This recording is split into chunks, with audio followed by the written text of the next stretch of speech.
Hello dear बच्चों, क्या हाल है। उम्मीद करते हैं कि आप अच्छे नहीं बल्कि बहुत ही अच्छे होंगे और खुश भी होंगे। आई होप आपका स्क्रीन के ऊपर एक सवाल दिखाई दे रहा है।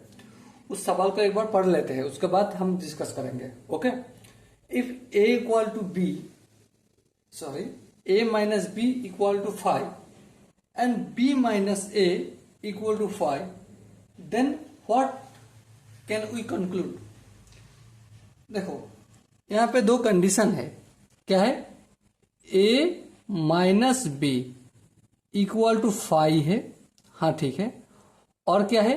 B minus A equal to 5 है। ओके।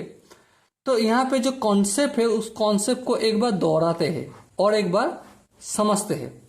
देखो, ए माइनस बी इसका मतलब है डिफरेंस ऑफ टू सेट। क्या है? डिफरेंस DIFFERENC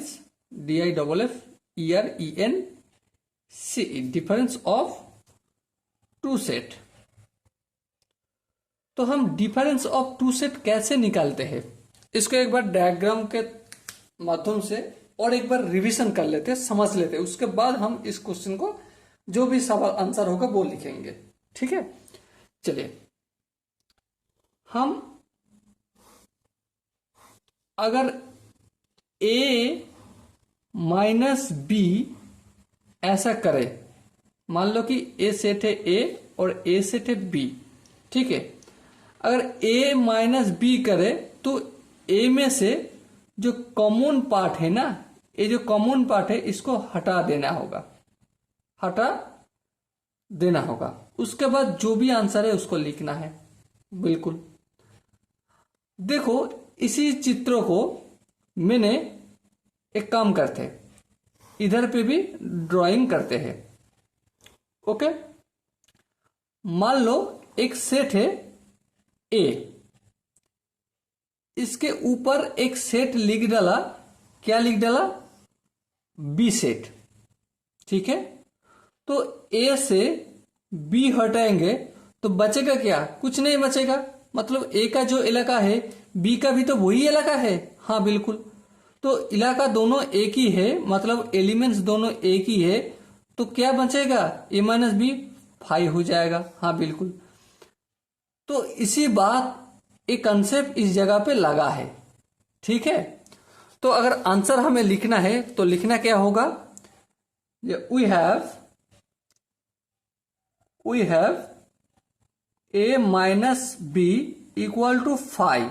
मतलब ए और बी में अगर कॉमन ले, ए और बी में अगर डिफरेंस निकाले तो कुछ डिफरेंस से नहीं निकलेगा। ठीक है। तो इसका मतलब क्या है? डेट्स मीन इसका मतलब क्या है? All element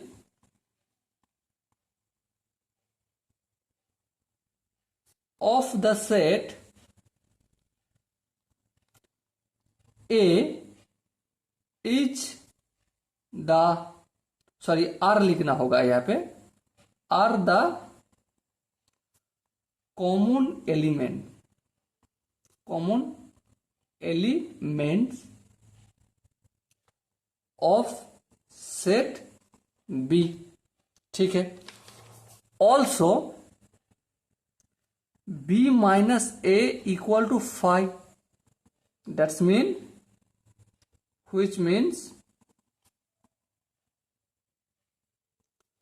all elements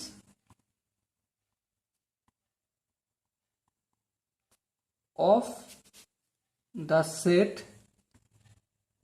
B are common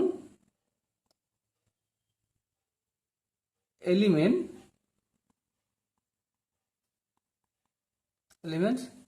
of set ए। तो दोनों सेट का जो एलिमेंट है वो कॉमन है। इसका मतलब क्या है? इसका मतलब है ए इक्वल टू बी।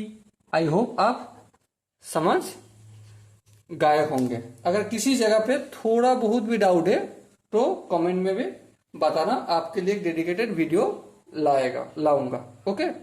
तो चलिए मिलते हैं अगला वीडियो में। तब तक लेते हैं एक छोटा सा ब्रेक के उस पर पे और एक नया कॉन्सेप्ट बेस्ड क्वेश्चन रहेगा। Thank you.